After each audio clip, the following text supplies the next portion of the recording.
نستغفره ونعوذ بالله من شرور أنفسنا ومن سيئات أعمالنا من يهده الله فلا مضل له ومن يضلل فلا هادي له وأشهد أن لا إله إلا الله وحده لا شريك له وأشهد أن محمدا عبده ورسوله صلى الله عليه وعلى آله وأصحابه أجمعين أما بعد.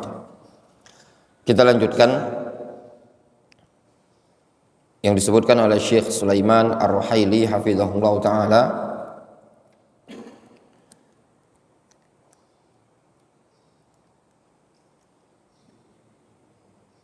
kalau di cetakan yang saya miliki disebutkan di halaman 28. Beliau mengatakan wal ibadatu haqqullahi azza wa jalla wahdahu.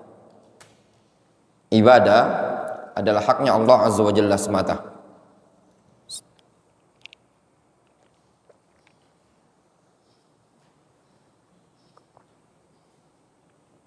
Qala Allah azza wa jalla wa ma khalaqtul jinna wal insa illa liya'budun ay liwahidun fil ibadah. Allah Subhanahu wa taala berfirman, tidaklah aku menciptakan jin dan manusia melainkan agar mereka beribadah kepadaku. Liya'budun, makna liya'budun ay illa liwahidun, melainkan agar mereka bertauhid kepadaku. Fil ibadah, dalam peribadatan. Wa qala subhanahu wa ta'ala wa ma umiru illa liya'budu ilahan wahida la ilaha illahu subhanahu amma yusyrikun. Tidaklah mereka melainkan atau tidaklah mereka diperintah melainkan agar mereka menyembah sesembahan yang satu. Tidak ada sesembahan melainkan Dia, Maha Suci Allah dari apa yang mereka sekutukan.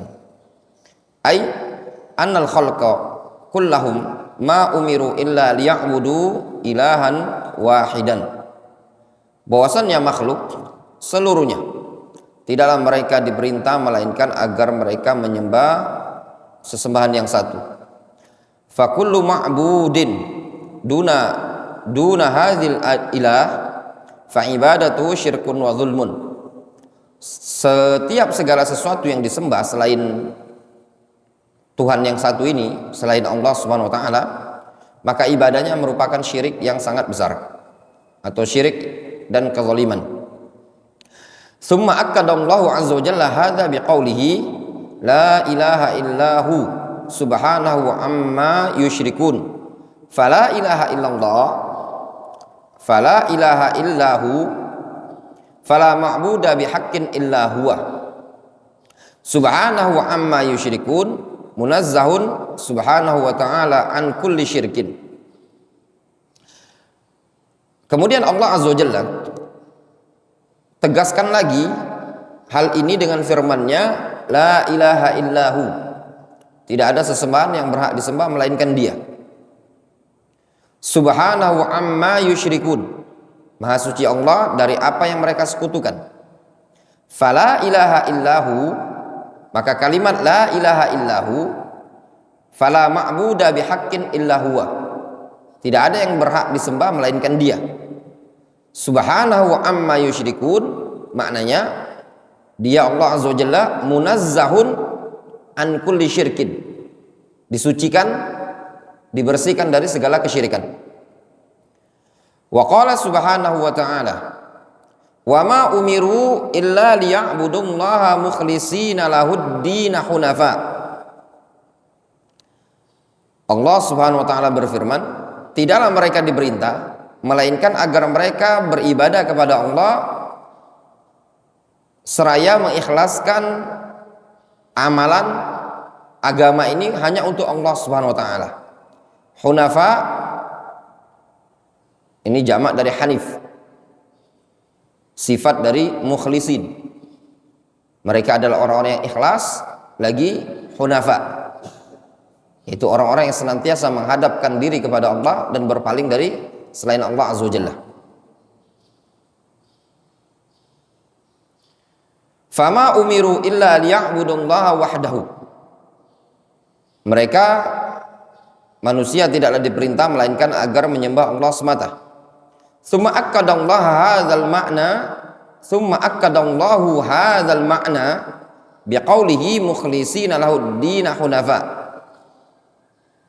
Kemudian Allah kuatkan lagi makna yang seperti ini dengan lafaz mukhlishina lahud-din hunafa. Mereka mengikhlaskan amal ibadah hanya kepada Allah.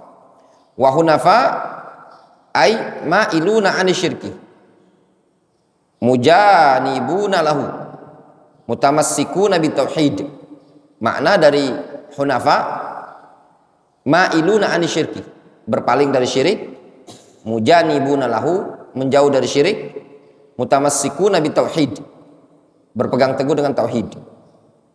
Sehingga umat manusia diperintahkan apa? Untuk mukhlisin wa hunafa.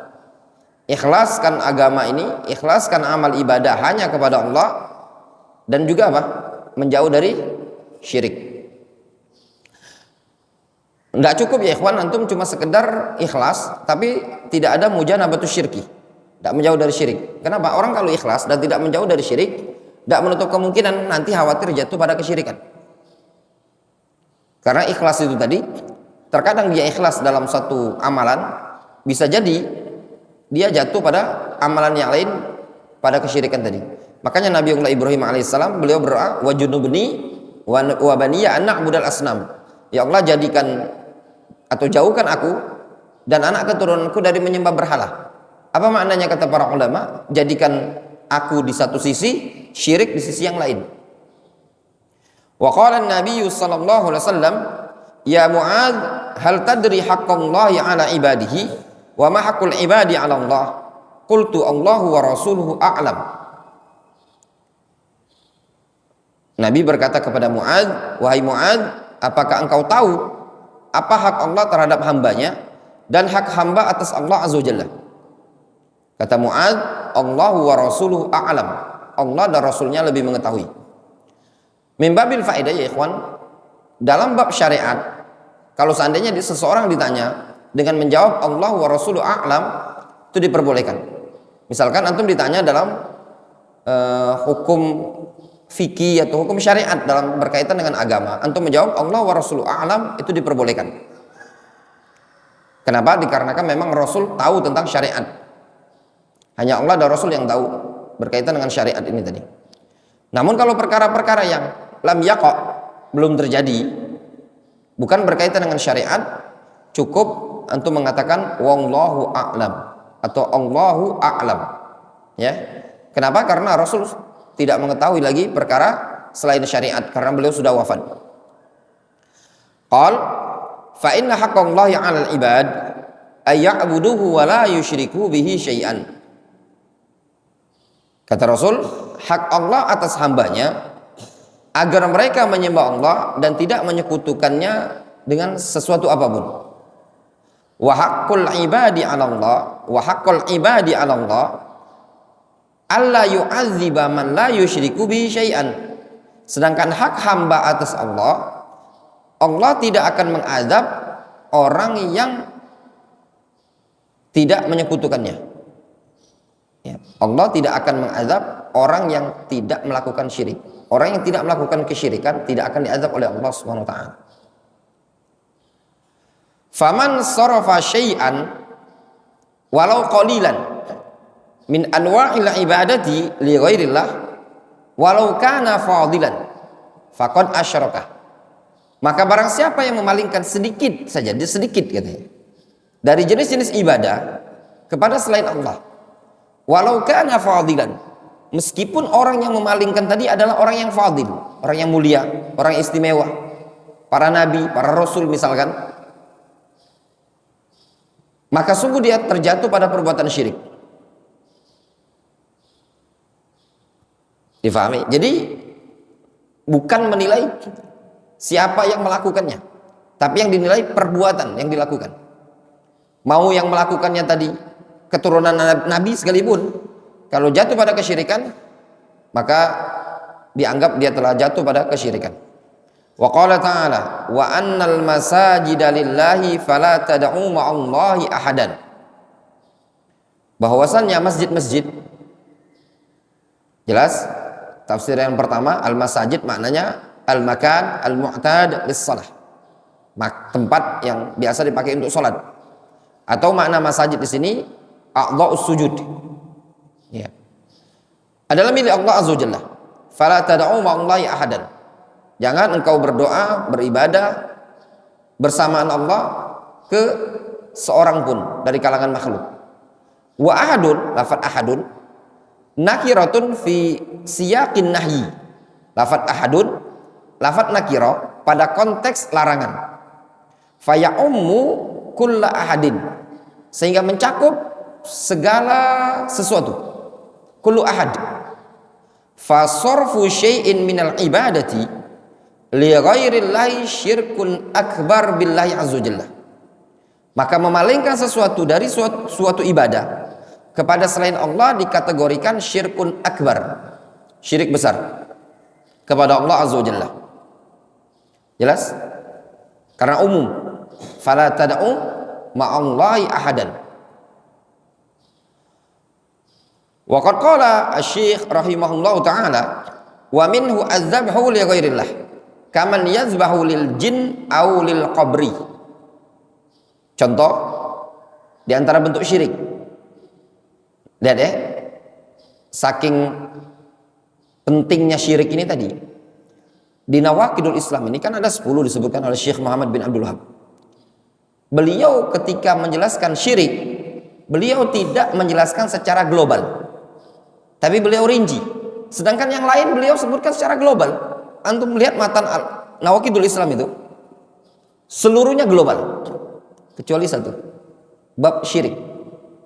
Beliau langsung merinci menyebutkan contoh bentuk kesyirikan. Nah, ini menunjukkan apa?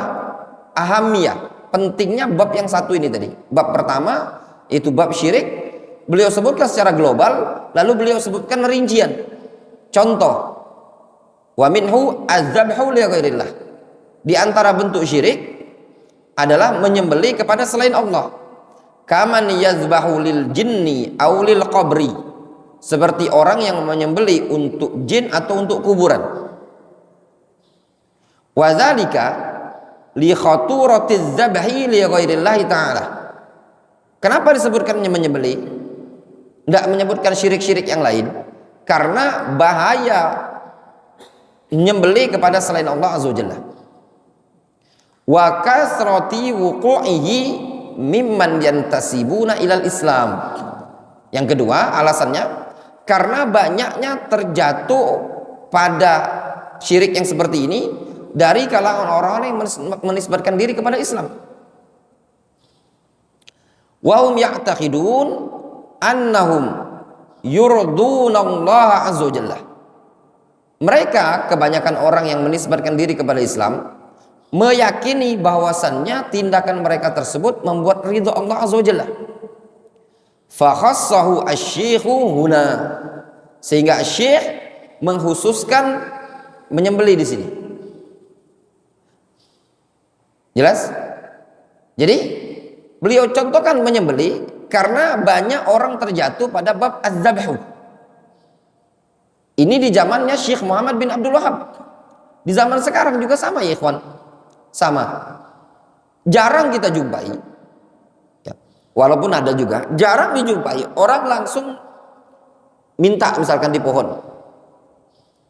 Minta sama penjaga gunung. Itu kadang sebagian orang tahu itu syirik. Namun ketika seseorang nyembelih, naruh ayam, ya, mereka kenal dengan sesajen, kadang di gunung-gunung gitu loh, kadang termasuk juga di sawah dan yang semisalnya, ini bentuk kesyirikan. Nah, sebagian orang tidak menganggap ini kesyirikan, tapi yang dikatakan oleh Syekh Sulaiman Ar-Ruhaili, orang menganggap ini tindakan membuat ridha Allah Azza wa Jalla. Wa illa, ya, Syekh mengkhususkannya di sini karena banyak orang yang terjatuh pada perbuatan syirik dalam bentuk menyembelih kepada selain Allah. Wa illa fal kalamu syamilun likulli ibadatin. Namun pada hakikatnya pembahasan ini mencakup untuk setiap ibadah. Sehingga syirik itu tidak khusus pada menyembelih, tapi mencakup seluruh ibadah. Wa qad fassala syekhu hadzal amra tafsilan 'aziman nafi'an fi kitab tauhid. Nah, Syekh Muhammad bin Abdul Wahab telah merinci bab ini tadi, bab syirik, dengan rincian yang sangat besar, sangat bermanfaat di dalam kitab tauhid. Kitab tauhid itu ya ikhwan, dikatakan oleh para ulama kita, tidak ada kitab yang paling ajma, paling tafsil dalam menyebutkan bab tauhid secara khusus uluhiyah dibandingkan kitabnya Syekh Muhammad bin Abdul Wahab yang rinci loh, dari bab awal sampai bab akhir. Di kitab-kitab lain banyak, kitab-kitab salaf, namun kadang tidak selengkap Syekh Muhammad bin Abdul Wahab. Jadi beliau sudah yajma', sudah mengumpulkan apa yang ada di buku-buku para ulama yang sebelumnya. Wadzabhu ibadatun yajibu an takuna lillahi wahdahu. Menyembelih adalah merupakan suatu ibadah yang wajib harus diperuntukkan kepada Allah semata. Kama qala Allah Subhanahu wa taala, "Qul inna salati wa nusuki wa mahyaya wa mamati lillahi rabbil alamin la syarikalah wa bidzalika umirtu wa ana awwalul muslimin." Katakan ya Muhammad, sesungguhnya salatku, nyembelihku, hidupku dan matiku hanya milik Allah Rabbul Alamin, tidak ada sekutu baginya. Dengan hal tersebutlah aku diperintah dan aku termasuk orang yang pertama kali berserah diri. Fadalla hadza ala anna an-naska az-zabhu ibadah. Ini menunjukkan bahwasanya nusuk, yaitu menyembelih, merupakan ibadah. Yang pertama dikarenakan digandengkan dengan salat. Wa annahu yajibu ayyakuna lillah. Ini menunjukkan menyembelih harus diperuntukkan kepada Allah. Wa anna dzabha li ghairillahi syirkun. Menyembelih kepada selain Allah merupakan syirik. Wa dzabhu ibadatun min jihatain. Menyembelih merupakan ibadah ditinjau dari dua sisi. Sisi yang pertama min jihatil qasdi wa taqarrub. Ditinjau dari sisi qasd, niat, tujuan dan taqarrubnya dia. Yang kedua wa min jihati ta'zim wal isti'anah. Ditinjau dari sisi ta'zim, pengagungan terhadap yang disembelihi. Wal isti'anah, permohonan meminta tolong. Faman dzabaha taqarruban ila ghairillah, siapa yang menyembelih kepada selain Allah, bertaqarrub kepada selain Allah, kadzabhi taqarruban li ashabil kubur, seperti orang yang menyembelih dalam rangka bertaqarrub kepada ashabul kubur, faqad asyraka billahi syirkan akbar. Berarti dia telah syirik kepada Allah dengan syirik yang besar. Faman dzabaha bi niyati sahibil qabri, yaqsud sahibal qabri, fahuwa mutaqarribun li sahibil qabri. Lihat kata beliau, fahadha syirkun akbar. Lihat, Syekh mengatakan orang yang menyembelih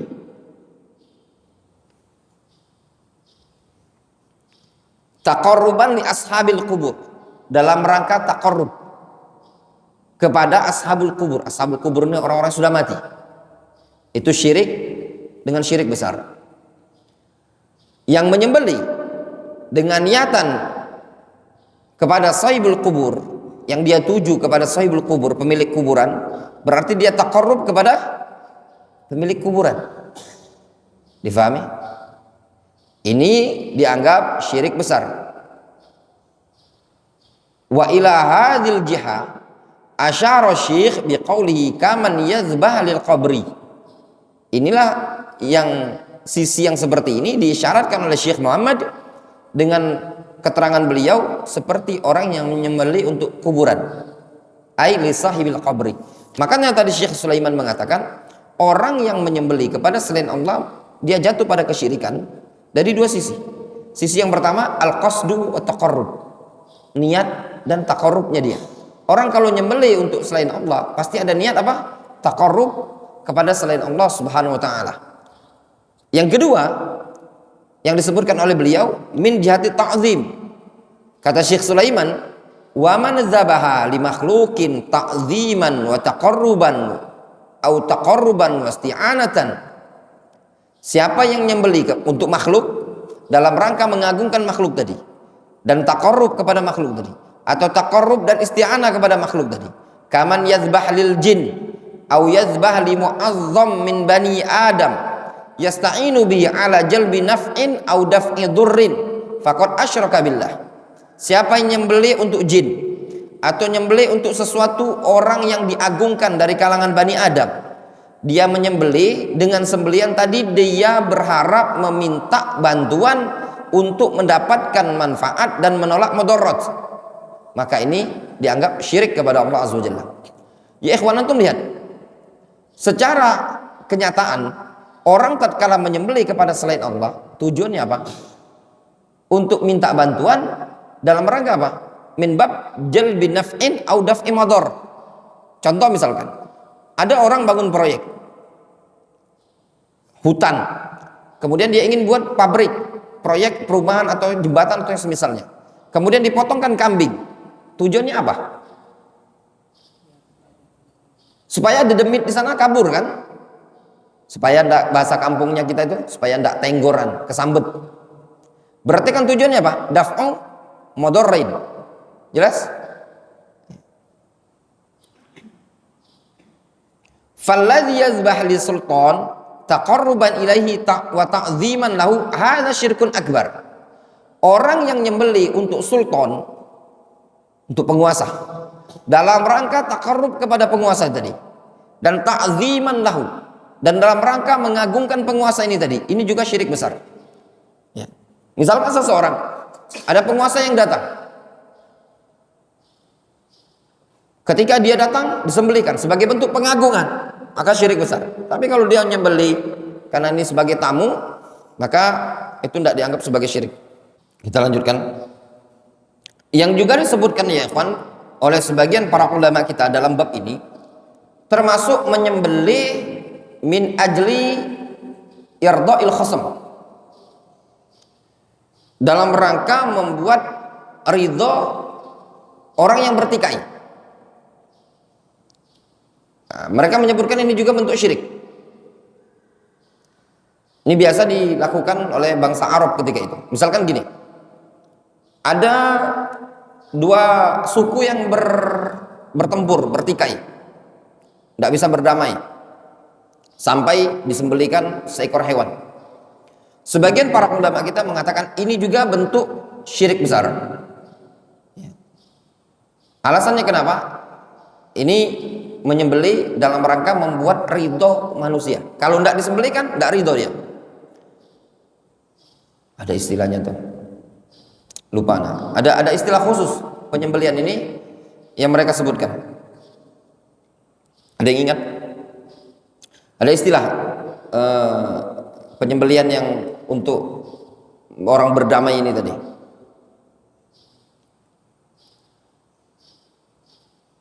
Kata beliau, wallazi yazbah lil jin taqarruban ilaihi musti'anatan bihim fa hadza syirkun akbar. Jelas ya?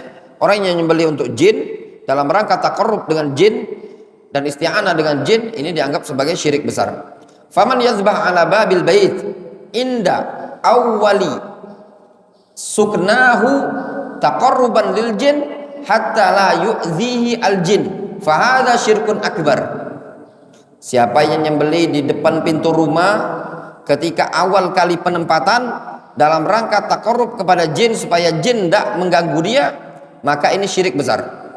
Fa inna ba'dun nas ya'ti bizzabiha inda atabatil bab wa yunhirud dama ala al-ataba. Sebagian orang kadang membawa hewan sembelihan di samping atau di depan rumah, depan pintu rumah, kemudian dia mengalirkan darah depan kusen pintu tadi, palang pintu tadi. Wa qasduhu ayataqarrab ilal jin hatta la yu'zuhu wa la yu'zu auladahu, sehingga tujuannya adalah supaya dia taqarrub kepada jin sehingga jin tersebut tidak ganggu dia, tidak ganggu anak-anaknya. Au yasta'in bi kubaraihim ala dafi adza sigharihim, atau dalam rangka untuk meminta tolong kepada pentolan-pentolan jin tadi supaya bisa menolak gangguan dari keroco-keroconya si jin. Fa hadza syirkun akbar naqidun lil Islam. Ini syirik besar dianggap sebagai pembatal keislaman. Wa ila hadzal jiha asyara syekhu biqaulihi kaman yadhbah lil jin. Pada sisi ini juga telah diisyaratkan oleh syekh dengan lafaz kaman yadhbah lil jin, seperti orang yang menyembelih kepada jin. Wa qad qala an-nabiy sallallahu alaihi wasallam la'anallahu man dzabaha li ghairillah. Nabi sallallahu alaihi wasallam mengatakan Allah melaknat orang yang menyembelih kepada selain Allah. Sabda Rasul la'anallahu man dzabaha li ghairillah punya dua makna. Makna pertama ad-du'a. Maknanya Rasul mendoakan semoga Allah melaknat bagi orang yang menyembelih kepada selain Allah. Atau makna kedua, la'anallah di sini bermakna khobar. Maknanya Rasul mengkhabarkan bahwasannya orang yang menyembelih kepada selain Allah adalah orang yang dilaknat oleh Allah Azza wa Jalla. Hadis rawahu Muslim an Ali bin Abi Thalib. Makna la'anallah ay taradahu Allahu min rahmatihi tardan taman nihaiyah. Makna la'anallah, Allah menolak orang tersebut, menjauhkan orang tersebut dari rahmatnya dengan kejam, penolakan yang sempurna, yang puncaknya. Ai la maghfirata ma'ahu, tidak dapat ampunan, wala rahmata ma'ahu, tidak dapat rahmat, li'annahu musyrikun billahi azza wa jalla syirkan akbar, karena itu dianggap sebagai syirik kepada Allah dengan syirik yang besar. Jelas? Ini bab pertama atau pembatal pertama yang disebutkan oleh Syekh Sulaiman Ar-Ruhaili. Ya. Bab syirik kepada Allah Azza wa Jalla. Fal khulasa ya ikhwan.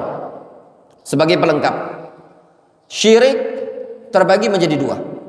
Ada syirik besar, ada syirik kecil. Gitu kan yang disebutkan oleh Syekh Sulaiman Ar-Ruhaili? Ya enggak? Syirik besar sepakat para ulama bahwasannya pelakunya kekal dalam neraka, ya, kekal dalam neraka dengan ijma' para ulama. Adapun syirik kecil, mereka para ulama juga ijma' pelakunya tidak kekal di dalam neraka. Namun mereka ikhtalafu, mereka berselisih apakah orang yang terjatuh pada syirik kecil walam yatub qablal maut, belum bertaubat sebelum wafat. Orang ini tadi yang terjatuh pada syirik kecil diampuni oleh Allah Subhanahu wa taala syiriknya ataukah tidak? Itu yang jadi masalah. Sebagian mengatakan orang yang terjatuh pada syirik kecil tidak diampuni oleh Allah Azza wa Jalla, sehingga mau tak mau dia harus menanggung dosanya ketika meninggal dunia. Tapi dia tidak kekal dalam neraka. Qaul tsani, pendapat yang kedua, orang yang terjatuh pada syirik kecil diampuni oleh Allah Subhanahu wa taala. Jelas? Sehingga dia tahtal masyiah. Insya'a 'adzabahu, insya'a ghafara lahu. Asy-Syaikh Ibnu Utsaimin rahimahullah taala menyebutkan dalam Syarah Kasyfus Syubhat bahwasanya Ibnu Taimiyah punya dua qaul dalam bab ini. Marra yaqulu hadza wa marra yaqulu hadza. Terkadang beliau berpendapat yang pertama, terkadang berpendapat yang kedua. Fal khulasa, kata Syekh Ibnu Utsaimin, yang afdol kita lebih hati-hati. Ya, yang namanya syirik walaupun kecil dikatakan oleh Syekh Sulaiman Ar-Ruhaili min a'zam al-ma'asi, termasuk dosa yang paling besar. Jelas? Walaupun syiriknya kecil. Itu kesimpulan yang disebutkan dari keterangan yang kita baca kemarin-kemarin. Kemudian juga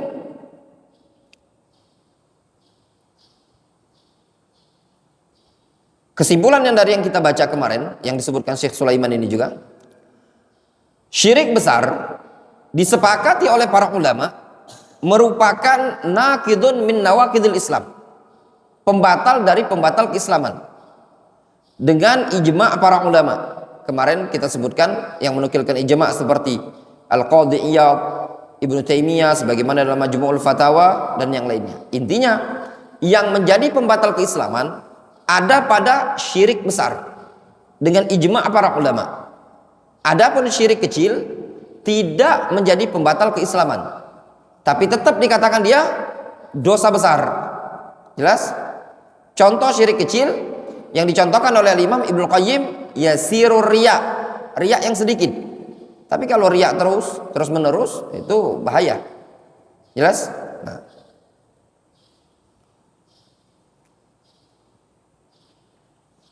Kemudian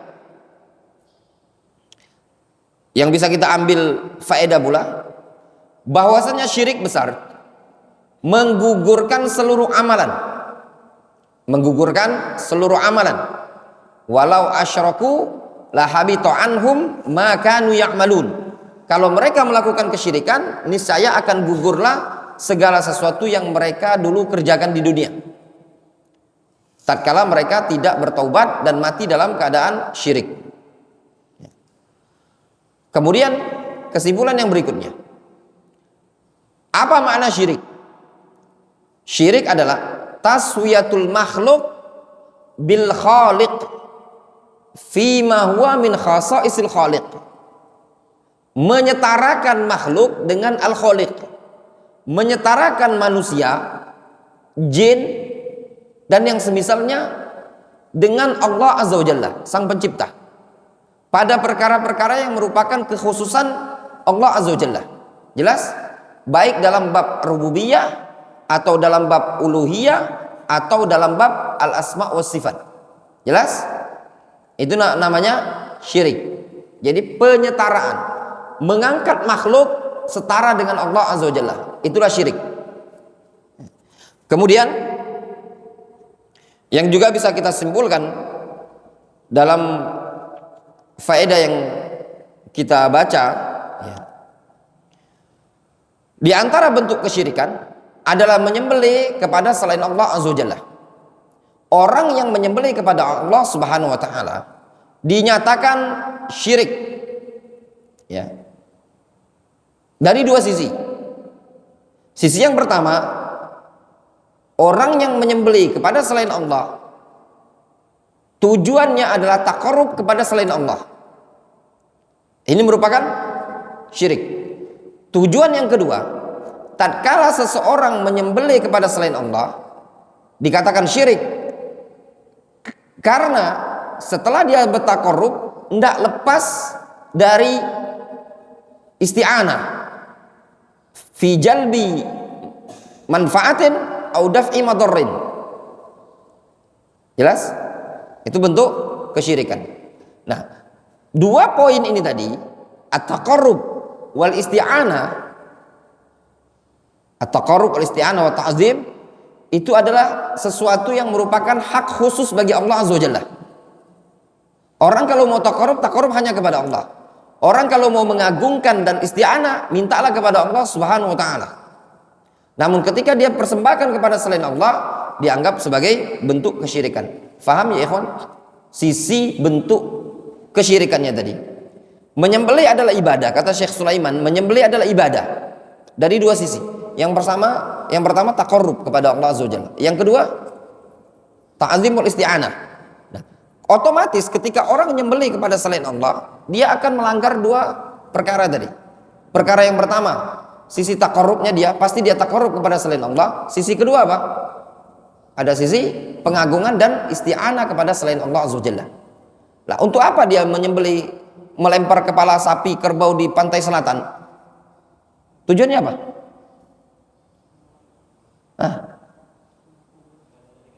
Supaya tidak diganggu. Ya enggak Muhammad? Apa tujuan orang kalau melarung katanya? Ada kerbau. Supaya tidak diganggu, atau supaya makin banyak panennya, atau nelayan-nelayan selamat di sana, gitu kan? Tujuannya adalah untuk menolak keburukan atau mendapatkan manfaat. Qala al-musannif rahmatullahi alaihi, berkata al-musannif, as-sani, yang kedua dari pembatal keislaman, man ja'ala bainahu wa bainallahi wasa'ita, orang yang menjadikan antara dia dengan Allah ada perantara antara dia dengan Allah. Jadi ada orang yang membuat perantara antara dia dengan Allah. Nah, wasa'id ini tadi perantaranya, yad'uhum, dia seru, dia panggil, dia berdoa. Wa yas'aluhumus syafa'ah, dia minta syafaat. Wa yatawakkalu alaihim, dia bertawakal, bersandar kepada perantara tadi.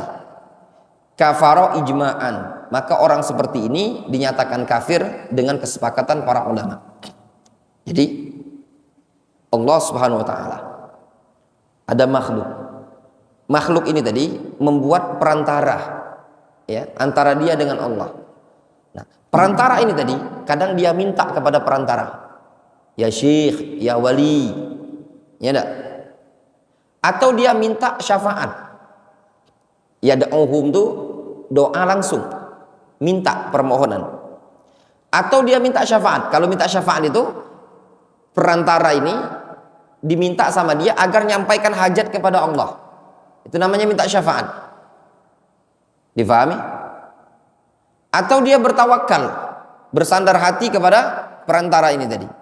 Nah, kalau dia melakukan tindakan-tindakan seperti ini, kafarah ijma'an. Orang seperti ini dinyatakan kufur dengan kesepakatan para ulama. Jelas? Sebelum masuk ke syarah, dalam bab ini ada buku yang cukup bagus, ya, cukup bagus. Yang pertama, bukunya Syekh Muhammad Nasiruddin Al-Albani. Judulnya At-Tawassul wal Wasilah. Ya.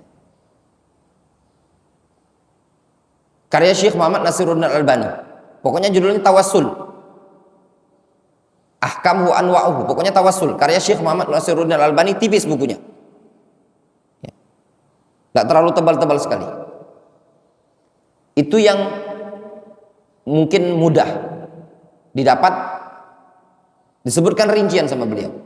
Dan bantahan-bantahan terhadap orang yang bersyubhat membolehkan tawassul dengan kuburan. Kitab yang kedua, karya Syekhul Islam Ibnu Taimiyah, namanya Qaidatun Jalilatun fit Tawassul wal Wasilah. Karya Ibnu Taimiyah. Ditahqiq, banyak pentahqiqnya. Di antara yang mentahqiq dengan anak yang ada pada anak di rumah, tahqiqnya Syekh Rabi Al-Madkhali, hafizahullah taala wa ra'ah. Ada juga sekarang cetakan-cetakan baru, banyak para dakatiro yang mentahqiq buku tersebut. Atau yang mungkin ringan, tipis, risalah Syekhul Islam Ibnu Taimiyah dengan judul Al-Wasithah Bainal Haqqi wal Khalqi. Al-Wasithah Bainal Haqqi wal Khalqi. Perantara antara al-haq, al-haq itu yaitu Allah Azza wa Jalla, wal khalq, makhluk. Nah, ini buku tipis. Alhamdulillah sudah pernah kita ajarkan di Darul Hadis ini. Sudah ada rekamannya, tipis. Fal khulasah. Ahlus sunnati wal jamaah tidak mengingkari al-wasithah bainal abdi wal khalqi mutlaqan. Kesimpulannya, Ahlus sunnati wal jamaah tidak mengingkari al-wasithah bainal haqqi wal khalqi mutlaqan. Ahlus sunnah tidak mengingkari adanya perantara antara Allah dan makhluk. Sehingga Ibnu Taimiyah rahimahullah menyebutkan dalam risalah Al-Wasithah perincian. Kata beliau, ada al-wasithah, perantara antara Allah dan antara makhluk, antara hamba ini tadi, fi tabligh risalah, di dalam penyampaian risalah. Barang siapa yang mengingkari wasithah ini tadi dalam penyampaian risalah, wahumur rusul, yaitu para rasul, fahuwa kafirun bi ijma'i ahlil milal. Dia dinyatakan kafir dengan kesepakatan seluruh agama. Jelas? Agama di sini maksudnya agama yang benar ya, Islam. Bahkan orang-orang Yahudi juga di zaman dahulu, ya, siapa yang mengingkari nabinya ya dinyatakan kafir. Ya. Jelas ya? Nyambung deh. Jadi memang ada al-wasito bainallahi wal khalqi, itu ada. Seperti para rasul. Tidak mungkin kita bisa mengetahui risalah ini secara bagus melainkan melalui perantara para rasul. Memang ada orang yang langsung ngambil dari Allah Azza wa Jalla. Tidak ada kecuali sufi yang mengatakan haddatsani qalbi an rabbi, telah menyampaikan kepadaku hatiku dari Allah Azza wa Jalla. Ini sanadnya Ali. Ya. Jelas ya? Nah. Yang kedua, kata Ibnu Taimiyah, al-wasithah, perantara antara Allah dan makhluk di dalam qadha'i hajat, dalam urusan menunaikan hajat-hajat manusia. Dalam bentuk permohonan, mengatur, meminta, segala macam lah ya. Nah, kata Ibnu Taimiyah, siapa yang menetapkan seperti ini, maka dia dikatakan syirik, kufur dengan kesepakatan juga. Jelas? Faham? Nah, yang kita bahas ini jenis yang kedua ini tadi. Ya. Adanya orang-orang yang menetapkan adanya wasithah, perantara antara dia dengan Allah di dalam urusan hajat-hajatnya dia, baik jalbi manfaatin au daf'i madarratin. Jelas? Kita baca keterangan Syekh Sulaiman Ar-Rahili. Innallaha azza wa jalla karimun qaribun mujibun azizun subhanahu wa ta'ala. Allah subhanahu wa ta'ala itu karim, dermawan, qarib, dekat dengan hambanya, mujib, pasti mengabulkan, menjawab doa-doa hambanya, aziz, maha mulia, subhanahu wa ta'ala. Kama qala Allah azza wa jalla, sebagaimana Allah azza wa jalla berfirman, wa idza sa'alaka ibadi anni fa inni qarib ujibu da'watad da'i idza da'an falyastajibu li wal yu'minu bi la'allahum yarshudun.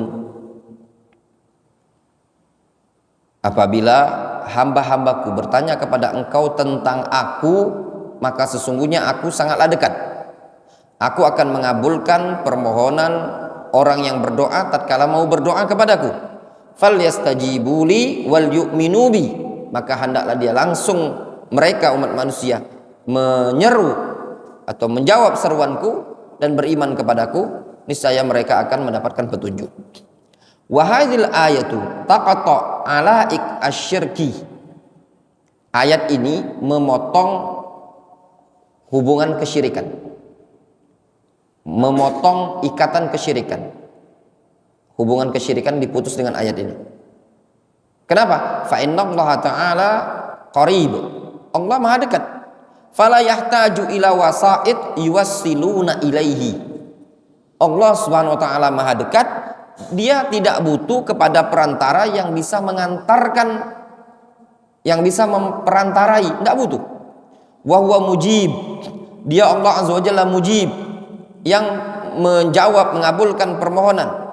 Fala yahtaj ila wasa'id hatta yujib wa yu'ti.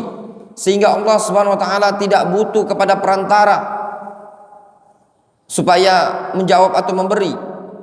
Bal huwal ghani al-ghina al-mutlaq. Bahkan dia Allah Azza wa Jalla zat yang maha kaya dengan kekayaan yang mutlak. Al-Karim, Al-Karam al-mutlaq, qaribun mujib. Dermawan dengan kedermawanan yang mutlak, maha dekat dan maha mengabulkan. Wa dallat hadhil ayah ala anna ad-du'a ibadatun wa iman. Ayat ini menunjukkan bahwasanya doa adalah ibadah dan iman. Fala hajata lil ibad, ila wasa'ita tuqarribuhum minallahi subhanahu wa ta'ala. Sehingga para hamba tidak butuh kepada perantara yang bisa mendekatkan mereka kepada Allah azza wa jalla. Wal mu'min innama yattakhidh ila Allahi azza wa jalla al-wasilata bi tauhidillahi wa ta'atihi subhanahu wa ta'ala. Seorang mukmin cukup bagi dia membuat wasilah kepada Allah itu dengan cara mentauhidkan Allah dan mentaati Allah. Antum kalau butuh wasilah, butuh perantara antara antum dengan Allah, cukup konekkan saja wasilahnya. Apa wasilahnya? Ya ibadah itu sendiri. Faham gak? Nyambung Mondi? Jadi kalau ada yang bertanya, gimana kita mau dekat dengan Allah? Apa ada wasilah untuk dekat kepada Allah? Ya ada. Apa? Ibadah wa ta'ah. Ibadah dan ketaatan itu sendiri. Itulah wasilah. Tatkala antum bertauhid, beriman kepada Allah, itu perantara untuk antum dekat kepada Allah azza wajalla.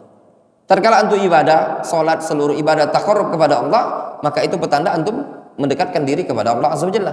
Semakin banyak seseorang beribadah kepada Allah, maka semakin dekat dia dengan Allah azza wajalla.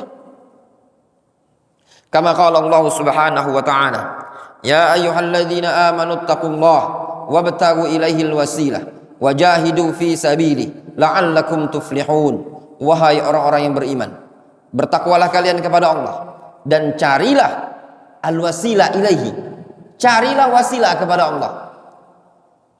Wajahidu fi sabili la'allahum tuflihun, atau la'allakum tuflihun, berjalanlah kalian di jalan Allah, la'allakum tuflihun, pasti kalian akan beruntung. Qala At-Tabari, berkata At-Tabari, Muhammad bin Jarir At-Tabari, wabtagu ilaihil wasilah, carilah wasilah kepada Allah.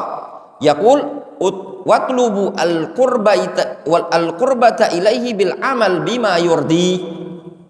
Wabtagu ilaihil wasilah maknanya watlubu al-qurbah, cari kedekatan ilaihi kepada Allah dengan beramal atau dengan amalan yang menyebabkan keridhaan Allah.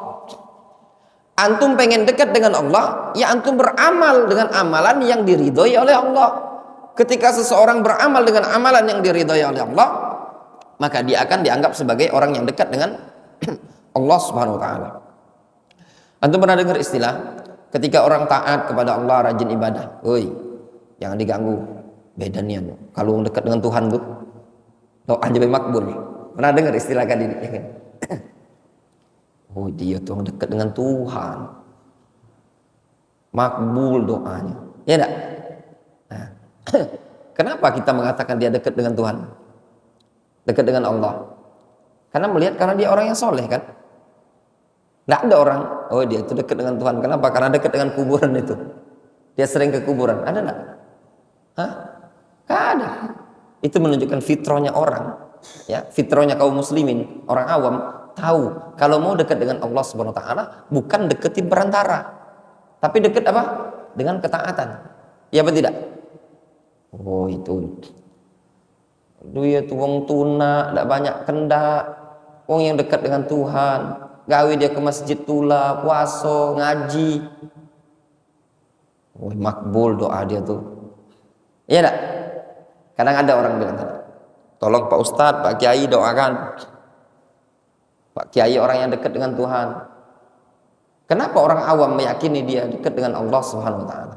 Karena orang awam melihat dia tidak banyak ibadah, sehingga orang yang banyak ibadah dekat dengan Allah Subhanahu wa taala. Lagi sempit-sempitnya jualan macet, cari kerjaan susah. Dekatkan diri dengan Tuhan tulah ini tadi. Ya pada? Nah, itu tadi. Warwa an Qatadah qauluhu wabtagu ilaihil wasilah. Diriwayatkan dari Qatadah firman Allah azza wa jalla wabtagu ilaihil wasilah ay taqarrabu ilaihi bi ta'atihi wal amal bima yurdi. Bertaqarrublah kalian kepada Allah dengan menjalankan ketaatan dan beramal dengan apa yang diridhai oleh Allah azza wa jalla. Wa qala Ibnu Katsir rahimahullah ba'da an dzakara hadhil ma'ani Al-Imam Ibnu Katsir rahimahullah ta'ala, beliau memberikan pernyataan setelah beliau menyebutkan makna-makna taqarrub atau makna al-wasilah di sini. Kata Ibnu Katsir, wa hadzal ladzi qalahu haula'i al-imma la khilafa bainal mufassirin fi. Ini pernyataan yang dikatakan oleh para ulama itu tidak ada khilaf di kalangan para ahli tafsir tentang ayat tersebut. Makna dari wabtagu ilaihil wasilah ay taqarruban ila Allah subhanahu wa ta'ala bi ta'atihi. Jelas? Fahadil wasilah la ta'ni al-wasa'id. Sehingga wabtagu ilaihil wasilah bukanlah yang dimaksudkan adalah al-wasa'id, wasitoh. Wa inna ma ta'ni at-taqarruba ila Allah bi tauhid wa bima yurdihi subhanahu wa ta'ala. Sesungguhnya yang dimaksudkan dengan al-wasilah di sini adalah taqarrub kepada Allah dengan cara bertauhid dan dengan mengerjakan segala sesuatu yang diridhai oleh Allah azza wajalla. Jelas? Wa qad bayyana Allah azza wajalla li ibadihi hadhil wasilah bayanan kafiyan syafiyan. Allah subhanahu wa ta'ala telah menjelaskan kepada hamba-hambanya tentang wasilah ini tadi dengan penjelasan yang sudah mencukupi, sudah memenuhi, memuaskan ya. Fa'an Abi Hurairah radhiyallahu anhu qala Rasulullah sallallahu alaihi wasallam. Rasul mengatakan, "Innallaha qala." Allah Subhanahu wa taala berfirman dalam hadis qudsi, "Man ada li waliyan." Siapa yang memerangi waliku, faqad azantu bil harbi. Maka tunggu telah aku kumandangkan perperangan dengan dia. Wa ma taqarraba ilayya 'abdi bi syai'in ahabba ilayya mimma aftaratu 'alaihi. Dan tidaklah seseorang hambaku mendekatkan diri kepadaku dengan sesuatu yang lebih aku cintai dibandingkan dari apa yang aku wajibkan. Ini menunjukkan apa? Amalan yang paling dicintai oleh Allah azza wajalla adalah amalan wajib. Allah azza wajalla mengatakan tidak ada sesuatu yang digunakan oleh hambaku untuk mendekatkan diri kepadaku yang lebih aku cintai dibandingkan amalan yang telah aku wajibkan. Wa ma yazalu 'abdi yataqarrabu ilayya bin nawafili hatta uhibbah.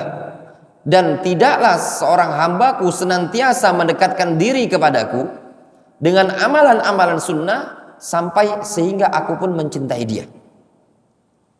Maknanya apa?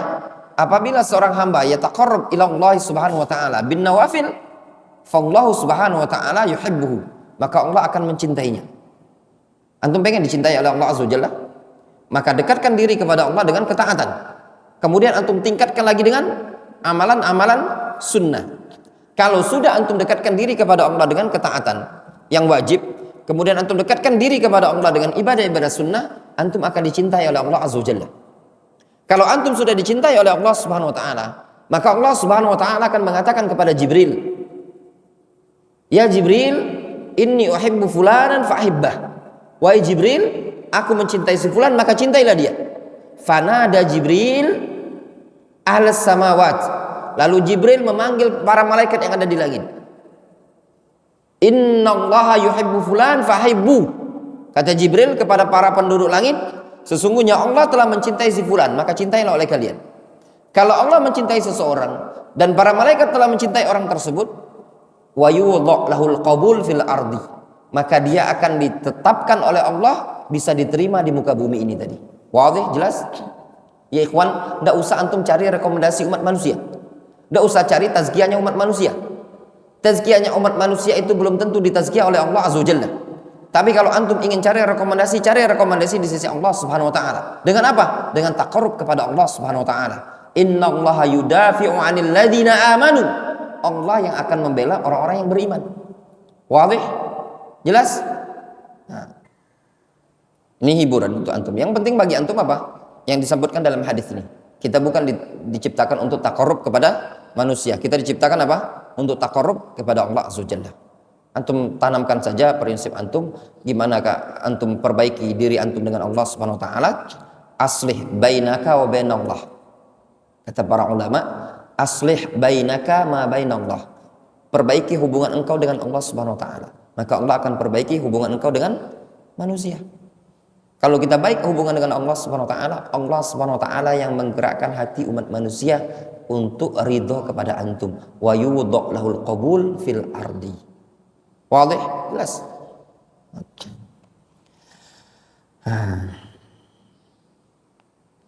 Sedikit lagi nih. Wala yajuzu at-taqarrub ila ahadin min khalqillahi liyakuna wasitatan indallah. Bal hadza minasyirkil akbar.